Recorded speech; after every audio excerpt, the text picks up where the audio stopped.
Wow, grabe. The theme of the month, guys, this is dreams. This is mga pangarap. This is dreams coming true, mga kapiksi, no? So, pwedeng you are working, chasing, mga kapiksi, chasing after your dreams, mga kapiksi, talagang tinatrabaho nyo, wino-workout nyo, lahat para maabot nyo yung mga pangarap nyo sa buhay, mga kapiksi. So, yung mga ambisyon nyo.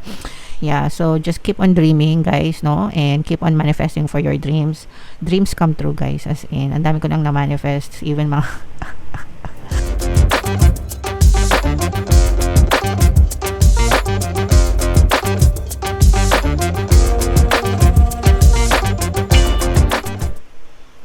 Hello guys, hello Libra. Welcome back to Pinay Pixie Tarot. Ang pamagat ng episode natin for tonight is monthly check-in para ngayong July, mga kapiksi, para sa Libra, Sun, Moon, Rising Sign, and Venus.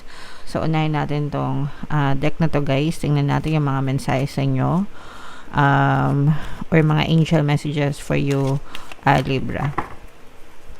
So, yung first message for you, guys, truth be told, mga kapiksi, ibig sabihin nito, guys, maaring may mga madidiscover kayo na katotohanan, no?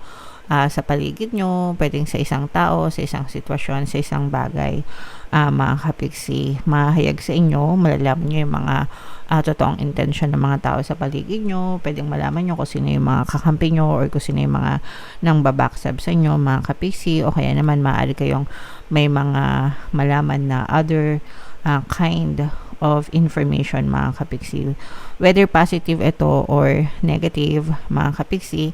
You have to accept them, and it's, para sa akin, mas maganda pa rin na whether negative or positive yung malaman nyo, at least nalaman nyo, diba? Yun yung importante para alam nyo kung saan kayo lulugar, mga kapiksi, and alam nyo kung paano nyo papakisamahan din yung mga tao sa paligid nyo. Alright? So, another message for you, Libra. Meron tayong why, mga kapiksi. Ibig sabihin nito, for some of you, maaring meron kayong mga confusion, no, na nagaganap sa isip nyo, mga nalilito, ganyan, o kaya naman may mga hinahanap kayo ng mga sagot, kumbaga, sa mga tanong, sa mga isip nyo, mga kapiksi. So, okay lang yan. Magsaliksik, no? Seek and you shall find, ika nga, mga kapiksi. So, magsaliksik, mga kapiksi, hanggang sa makita nyo talaga yung mga sagot na inaantay nyo sa inyong buhay, Libra. Okay?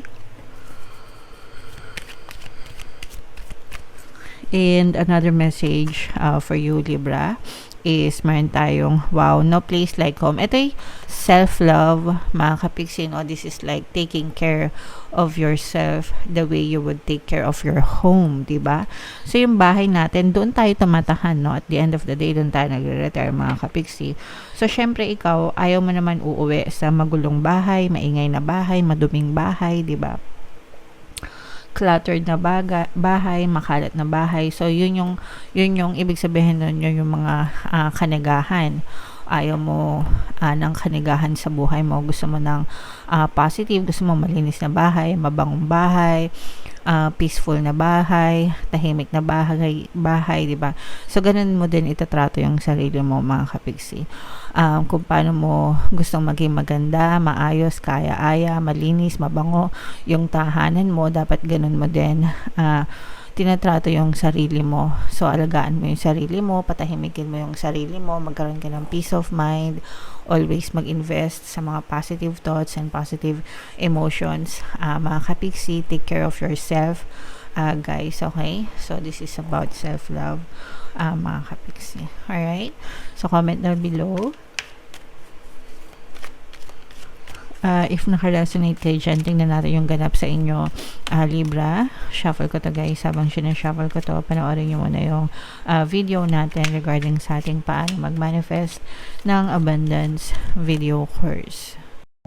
Kapiksi, sawa ka na ba sa mga struggles at hirap sa buhay mo? Masipag ka ba at masikap sa buhay ngunit hindi ka pa rin umaasenso? Ilang beses ka na bang nag-attempt mag-negosyo at mag-invest pero palagi ka pa rin nalulugi? Sa pagkakataon na ito ay maaaring may subconscious beliefs ka na nagiging balakid sa iyong pag-unlad at pagyaman. Introducing, paano mag-manifest ng abundance video course.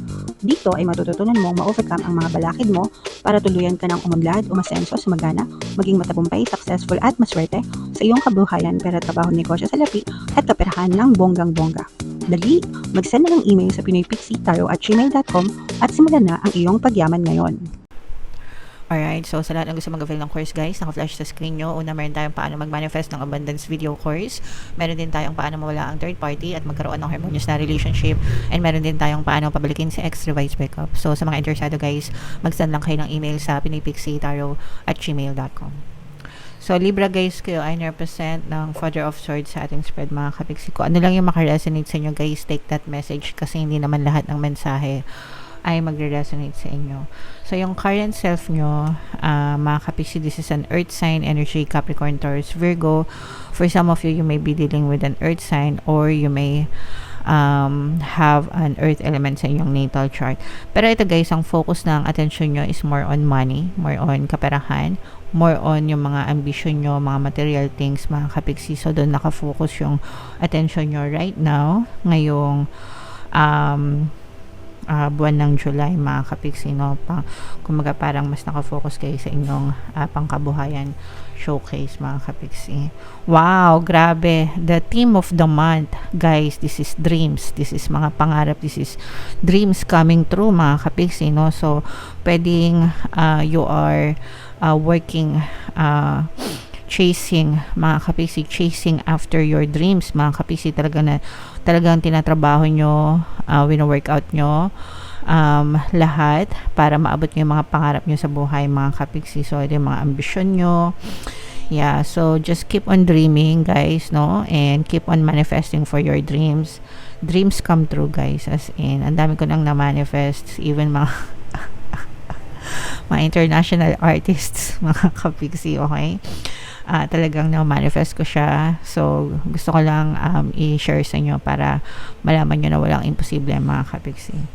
So, yeah, you can manifest, you can be, do, and have anything that you want, guys, in your physical reality. So, don't give up. Guys, chase after your dreams. Keep believing, okay?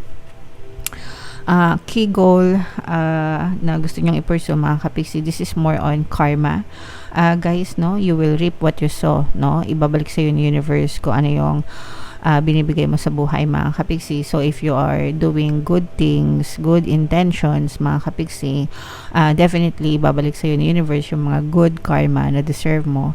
And if you are focused or kapag nakagawa ka ng mga bad intentions, ganyan, of course, syempre bad karma din yung babalik sa inyo. Ito, iba-iba sa inyo to guys. Yung iba sa inyo, makatanggap ng good karma kung mabuti kayo. Yung iba sa inyo, bad karma. So, alam nyo naman kung saan kayo, kung ano yung babalik sa inyo guys. Kasi alam nyo kung anong klaseng tao kayo, diba? So, it's either good or bad lang yan mga kapiksi.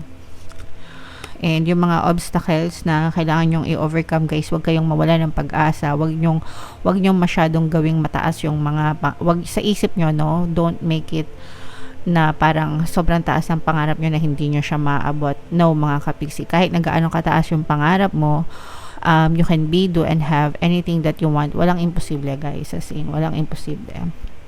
So yeah, nothing is impossible guys. So everything can happen. So wag siyang magiging hadlang sa buhay nyo, no? Hindi porket mataas yung mga pangarap nyo, hindi na siya maabot. So you can definitely chase your dreams guys, okay?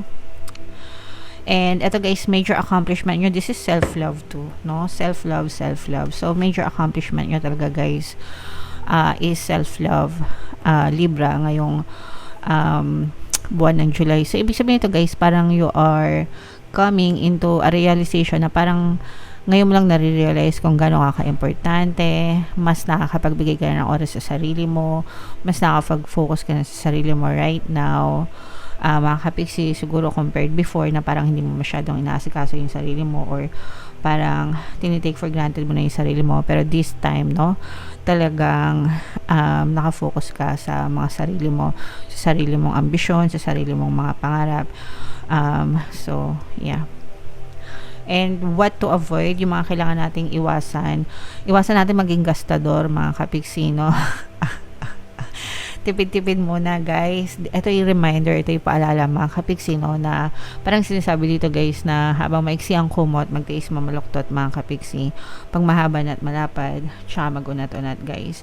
At saka iwasan nyo rin yung mag-hold back, no, ng sarili mo. If you really want something guys, go for it, no. Kapag gusto nyo talaga isang tao, bagay, sitwasyon, gawin nyo ang lahat para mapasa inyo siya, because you deserve everything, you deserve all the best mga kapiksi. What to embrace mga kapiksi, mga changes, pagbabago. Kailangan natin yakapin yung mga pagbabago sa buhay natin guys, kasi dahil dito sa mga pagbabago na to, dito tayo maka-experience ng growth, ng development mga kapiksi. Doon yung marirealize na life has many things to offer pa para sa inyo guys, okay? So embrace natin yung mga pagbabago sa buhay natin mga kapiksi. Where to find support? Ito guys, yung support, parang medyo nahihirapan kayo, na-stress kayo mga kapiksi, kasi parang feeling nyo walang masyadong tumutulong sa inyo and all you can depend on is yung sarili nyo, no? So, and may mga ganun talaga guys, no, na parang feeling natin minsan nakakasama ng loob, 'di ba? Kasi kung sino pa yung mga kakilala natin, mga kaibigan natin or kamag-anak natin, sila pa yung tumatalikod sa atin mga kapiksi. And sometimes you find support from strangers, no? Especially kung sa social media ka guys, 'di ba? But that's fine mga kapiksi. Hindi ibig sabihin na ayaw nila tayong suportahan. It's probably because hindi sila yung tamang niche natin mga kapiksi. So wag sumama yung loob nyo guys, okay? And then, advice and encouragement para sa inyo mga kapiksi, ibalanse nyo yung mga bagay-bagay sa buhay nyo, at saka pangalawa, magkaroon kayo ng peace of mind mga kapiksi. And kung gusto nyo magkaroon ng peace of mind guys, listen only to yourself, no? I mean, okay lang na makinig ka sa mga suggestion, recommendation ng ibang tao, pero don't let them dictate you, no? Huwag mong hayaan sila na diktahan ka sa buhay mo.